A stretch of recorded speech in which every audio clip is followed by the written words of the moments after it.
Hello tout le monde, c'est Malstud et on se retrouve dans cette nouvelle vidéo pour l'unboxing de mon nouvel ordinateur ainsi que pour voir comment je l'ai personnalisé avec différentes extensions utiles si vous êtes étudiant. Donc pour commencer, il s'agit d'un Huawei MateBook D14 2020 R7 que j'ai acheté grâce au conseil d'une amie qui est également dans ma faculté.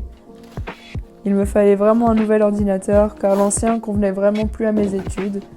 Sachant que là, je l'ai vraiment choisi pour qu'il convienne du coup à mes attentes, qu'il soit assez puissant, même si en soi pour de la bureautique, il n'y a pas forcément besoin d'énormément de puissance, mais il me fallait vraiment un ordinateur qui tienne la route parce que je suis quand même vachement sur mon ordinateur, donc l'autonomie était vraiment un grand point, un grand avantage, ainsi que le fait qu'il soit compact, qu'il soit léger, donc c'était vraiment des gros points forts pour cet ordinateur.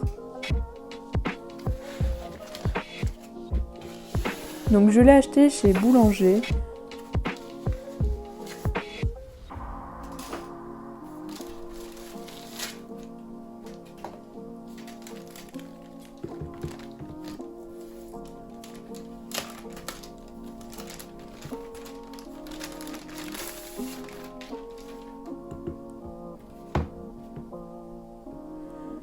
Donc ce que j'ai vraiment vachement aimé sur cet ordinateur aussi, c'est qu'il soit un peu couleur gris sidéral et que ça ne soit pas du plastique. C'est vraiment un de ses gros points forts parce que je le trouve très beau esthétiquement parlant.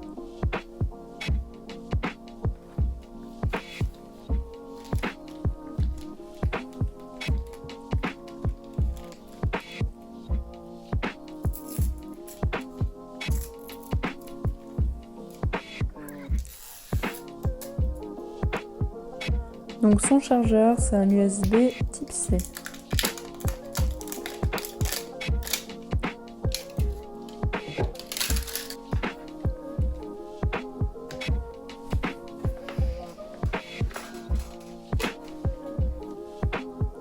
Donc on va maintenant regarder comment se passe le démarrage de cet ordinateur ainsi que l'installation pour le premier démarrage.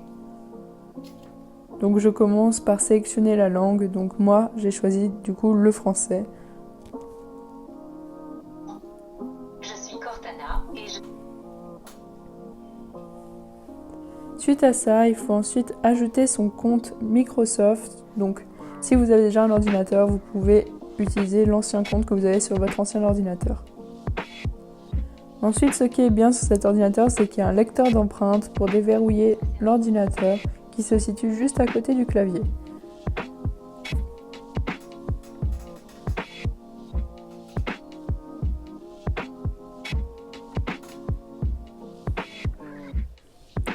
Dans la vidéo, du coup, j'ai sauté quelques étapes par rapport au mot de passe, par rapport à tous les petits détails qui parlaient de mes informations personnelles. Mais en tout cas, ça reste quand même relativement rapide. Une fois allumé, du coup, je souhaite installer Google Chrome. Donc c'est la première chose que je vais faire.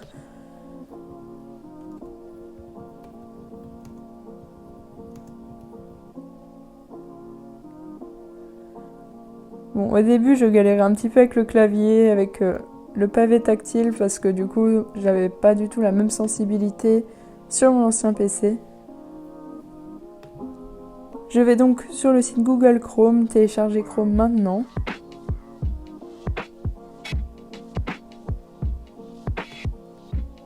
On appuie sur télécharger Chrome.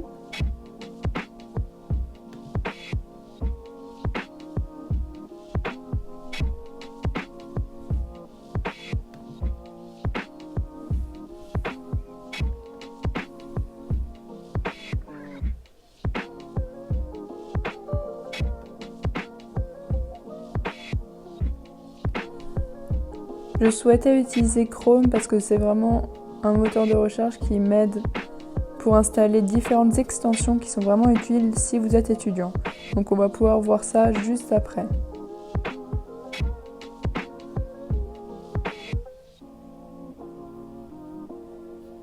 Donc je commence la personnalisation de mon ordinateur en commençant par chercher un fond d'écran sur Pinterest. Une fois que j'en ai trouvé un, je l'ai téléchargé. Puis je vais dans les dossiers de téléchargement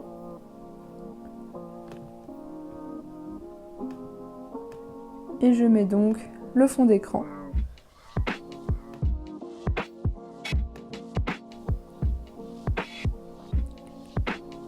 Une fois que c'est fait, je clique droit puis dans affichage et j'enlève l'affichage des icônes parce que je trouve que sinon c'est un peu le bordel. J'aime bien quand c'est vraiment clean. Puis ensuite, sur la barre de tâches, en faisant clic droit, je masque automatiquement la barre de tâches quand je ne suis pas dessus pour que ça enlève encore une fois quelque chose qui est inutile quand je travaille. Je trouve que ça amène vraiment l'œil dessus et du coup ça me déconcentre un peu. Du coup, une fois que je me retrouve sur Google Chrome, je vais dans Applications et je vais télécharger la première extension qui est Ecosia. Donc Ecosia, c'est un moteur de recherche qui vous permet de planter des arbres au fur et à mesure de vos recherches.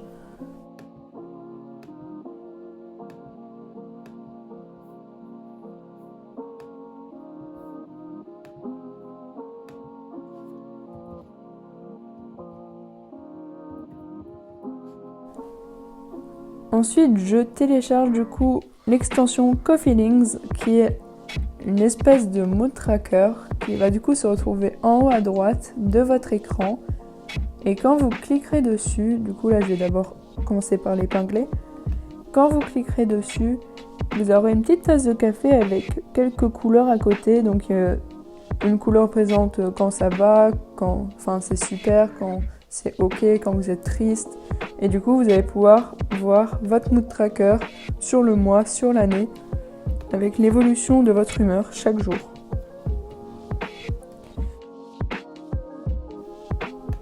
Suite à ça, j'installe Forest, qui est pour ceux qui le connaissent, pareil que l'application que vous pouvez retrouver sur téléphone, sur tablette.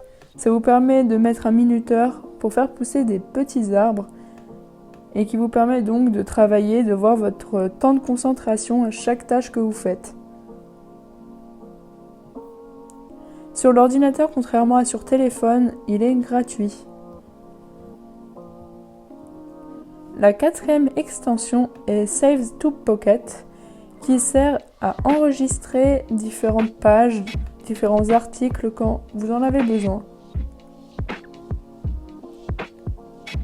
Donc là, on peut voir que par exemple, quand je suis sur la page Google, donc Ecosia là, mais ça passe sur Google Chrome, je clique en haut sur le symbole de Pocket et on peut voir ce que j'ai déjà enregistré.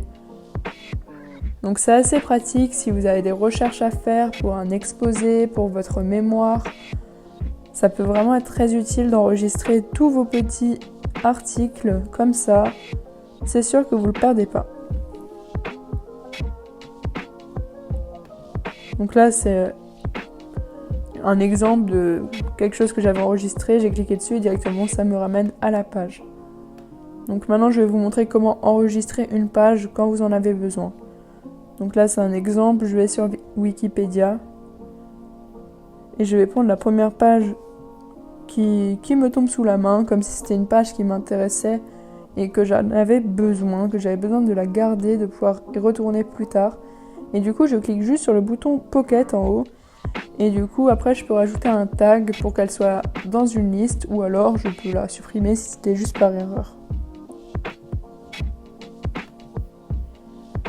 La dernière extension, c'est l'extension Momentum, qui est une sorte de thème qui sera quand vous ouvrirez votre page Google.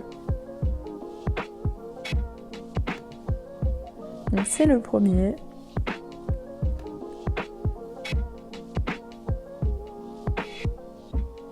Donc là, vous avez un petit peu un aperçu de ce que c'est. Donc vous avez l'heure, une petite citation et ensuite derrière une image qui change à peu près tous les jours. Il vous demande votre prénom, votre email et un mot de passe.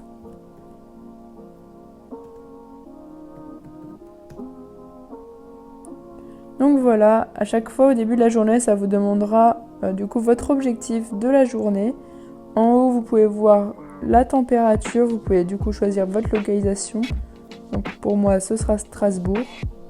Je pourrais voir en haut à droite la température. En haut, c'est pour les liens. Donc par exemple l'application. Donc là, on va dire qu'aujourd'hui, l'objectif, c'était les révisions. Une fois que c'est fait, j'ai juste à le cocher comme une to-do list.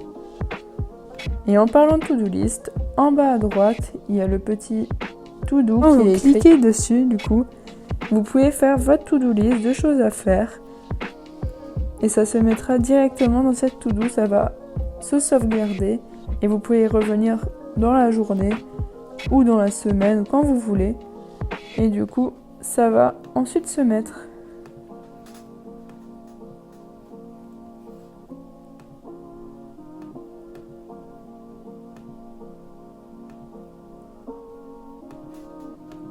Et voilà.